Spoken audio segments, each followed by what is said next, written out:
everyone, welcome back to the channel. In this tutorial, I'll show you how to uninstall the KB5101650 update on Windows 11.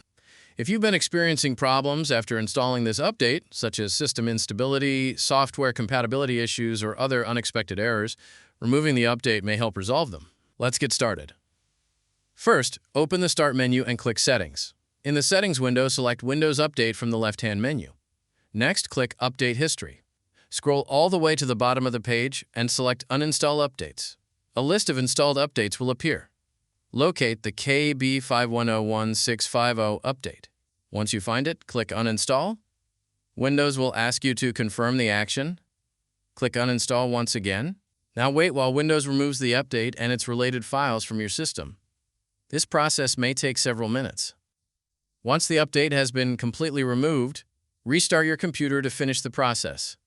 After your PC restarts, the KB5101650 update will no longer be installed. That's all there is to it. You've successfully uninstalled the KB5101650 update from Windows 11. If this tutorial helped you, don't forget to like the video and subscribe to the channel for more Windows 11 tutorials, update fixes, and PC troubleshooting guides. Thanks for watching, and I'll see you in the next one.